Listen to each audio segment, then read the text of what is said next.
We're now privileged to have taking part in the celebration the House Majority Leader, Tom DeLay, and the Minority Whip of the U.S. Senate, Harry Reid. I'm pleased to invite them forward, gentlemen.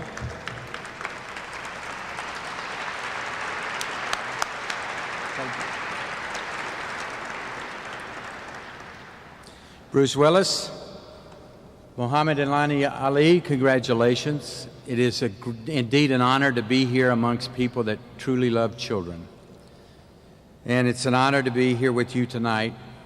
I have to introduce my staffer, though, Dr. Cassie Bevan, who drives Congress towards foster kids and adopted children and deserves recognition.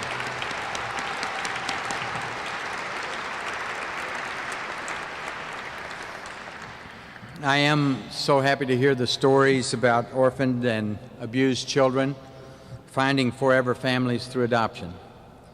Children born under the hearts of adoptive parents grow up with the love and support necessary to become successful and productive human beings. It should come as no surprise to anyone here that adopted children do well physically, socially, emotionally, and intellectually. Actually, adoption works. And I'm proud to salute the angels here to make adoption work every day in every way.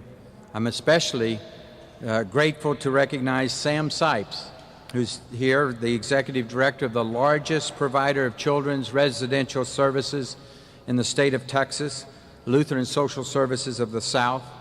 Lutheran Social Services is a faith-based agency established in 1926 and has placed more than 5,300 children in adoptive families through its domestic and international programs.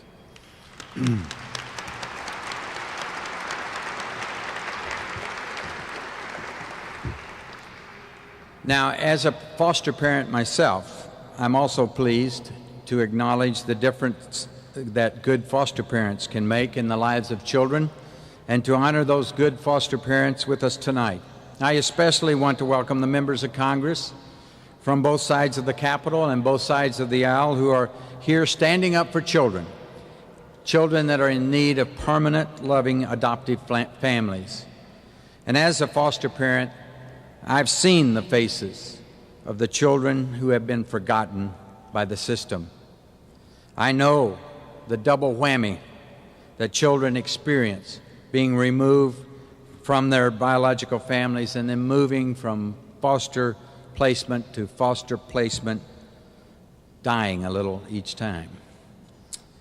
Building a family through adoption changes all of that and gives children the opportunity to lead fulfilling lives. And through the work of unsung heroes like the angels in adoption, more children are given the chance to grow up in forever families through adoption.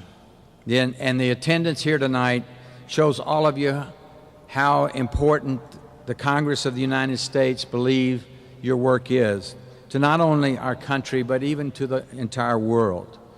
So in recognizing the Angels in Adoption Award, we are acknowledging the importance of finding adoptive families for children who need them. The recipients of the 2003 Angels in Adoption Award are living, breathing miracles in our midst. And we're just lucky to know you and to be here with you tonight. Thank you very much. Thank you, Stuart. We'll do things here again.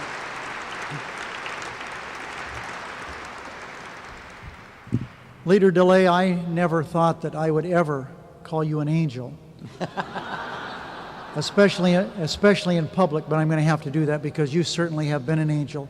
You've set a great example for not only the Congress, but the entire country for the work that you've done with foster children, and I congratulate you. Thank you.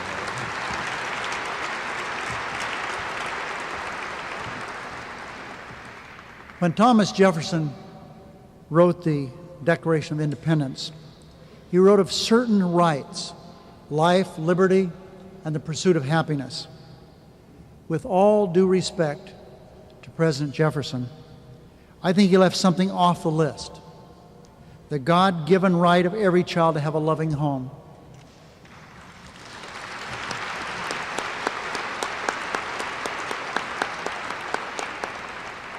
Most of us take this for granted, but sadly, as we've heard and we will continue to hear, millions of children don't have a family to call their own.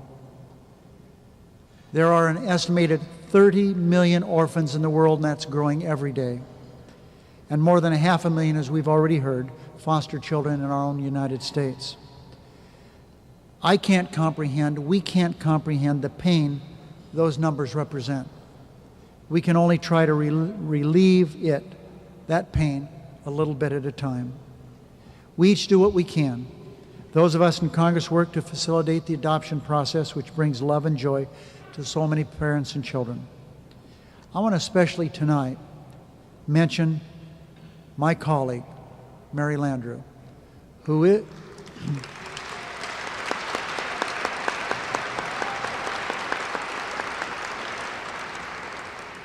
And there isn't a day that goes by that I don't see that great smile on the floor of the Senate, that I don't realize how fortunate her two adoptive children are. Mary, congratulations.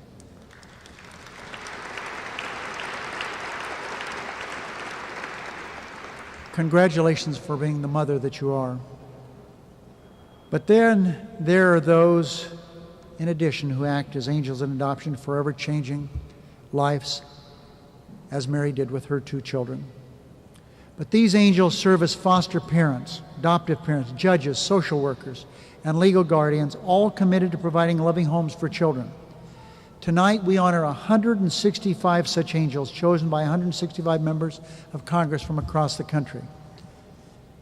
I would at this time like to take the liberty with Leader DeLay and I to ask all of the 2003 Angels in Adoption Award recipients to please stand and be recognized. Please stand.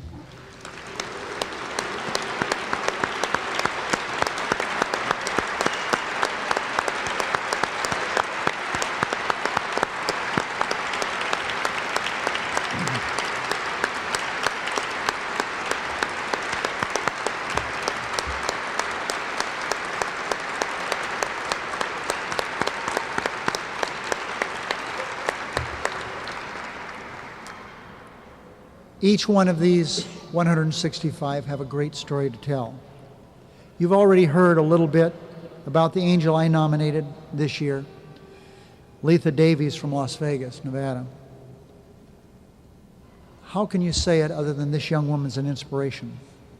Rather than watch her family fall apart, 9 brothers and sisters, she took the enormous responsibility to keep her brothers and sisters together and provide them with a loving home. Today they live as a family in a home full of love.